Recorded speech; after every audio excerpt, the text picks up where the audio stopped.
আসসালামু আলাইকুম রহমতুল্লাহি ওয়া বারাকাতুহু। দেশ ও দেশের বাইরে যারা আমার ভিডিওটা দেখতেছেন, যারা আমার ভিডিওটা দেখবেন এবং শুনবেন, অবশ্যই তারা শেয়ার করার চেষ্টা করবেন।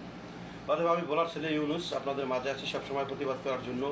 যারা বর্তমানে সৌদি আরবে টিকটকের মাধ্যমে কাজে কিংবা ফেসবুকের মাধ্যমে কাজে অমুক মাকসালায় অমুক রেস্টুরেন্টে অমুক জায়গায় কাজে লাগবে, 10 জন 15 জন লোক লাগবে, ইমার্জেন্সি কাফালা হবে, এত টাকা খরচ হবে, হাদিয়া লাগবে না, আনার পরে নির্যাতন শুরু করবে, তাদেরকে উদ্দেশ্য করে বলতেছি বাংলাদেশের 3 লাখ 4 লাখ টাকা খরচ করে আসার পরে এখানে প্রতিবাদ নির্যাতিত আমার দেখার মতো সহ্য হচ্ছে না। তার জন্য আমি বলার ছেলে অনু সবসময় প্রতিবাদ করে যাচ্ছি এবং প্রতিবাদ অল টাইম করতে থাকবো।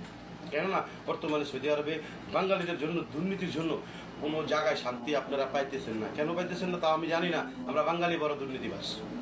আমরা বাঙালিরা যারা বর্তমানে সৌদি আরবে আসি তারা সবচেয়ে বড় দুর্নীতিবাস।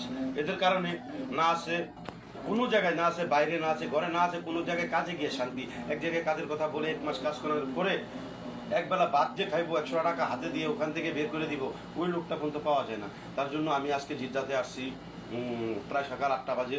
এখানে আসার পরে কিছু অধিকাংশ লোক আমার সামনে আসলো। আসার পরে আমি দীক্ষা ভাই কী বলবো বলার ভাষা নেই, দুঃখ বিদারক ঘটনা দেখার পরে আমার নিজেরই কান্না চলে আসলো যে ভাই আমি এই ঘটনা এইভাবে আমি টিকটকের মাধ্যমে কাজের কথা বলে আসছিলাম, কিন্তু এখানে আসার পরে দেখেছি কোনো কাজ নাই।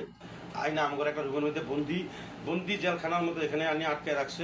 রাখার পরে যে কোনোভাবে আমরা 100 টাকা করে দিয়া বাড়ির থেকে আইনা ওখান থেকে বের হয়েছি। এখন আমরা কোথায় যাব, যাওয়ার মতো জায়গা নেই। ভাই বলাটা ঠিক না। আমার জেবের থেকে আমি 500 টাকা প্রায় দিয়া ওদেরকে রিয়াদে পাঠাইছি। ওরা বললো যে রিয়াদে যাইবো, আমি রিয়াদে পাঠাইছি। তো আমার কোনো এখানে 10 টাকা লাভ নেই। অতএব আমার লাইভে যে কিংবা ভিউ বাড়ানোর জন্য আমি এগুলা করতেছি ন ভাই, এগুলা কোনো ভিউ বাড়ানোর জন্য না, কোনো মানুষের তাকে সাপোর্ট পাওয়ার জন্য না। অথবা এতটুকু মানুষের দুঃখ সহ্য হয় না। বাংলাদেশে সুদি জায়গা জমিন মার সোনা গহনা বন্ধক রাখা সৌদি আরবে আসার পরে যদি এরকম দালাল চক্র হাতে পরে তার বাঁচার কোনো রাস্তা নেই। তার একটা আছে মরণ, না এটা আছে কি নিজের জানটা নিজে দিয়ে এক জায়গায় শুয়ে থাকুন, স্যার কোনো রাস্তা নেই। তো অবশ্যই যারা আমার ভিডিওটা দেখবেন অবশ্যই শেয়ার করার চেষ্টা করবেন। সৌদি আরবে যত প্রবাসী আছেন যেন দালাল চক্র হাতে পুরো টিকটকের থেকে ফেসবুকের থেকে অমুক জায়গায় অমুক অমুক কোম্পানিতে 10 জন 15 জন লোক লাগবো এমন বিতাড়িত এমন প্রতারিত কেউ না করার চেষ্টা করবেন। আশা করি আমার ভিডিওটা যারা দেখবেন সবাই শেয়ার করার চেষ্টা করবেন এবং মন দিয়া শোনার চেষ্টা করবেন। আসসালামু আলাইকুম। আমি ইউনুস সবসময় আপনাদের মাঝখানে আছি।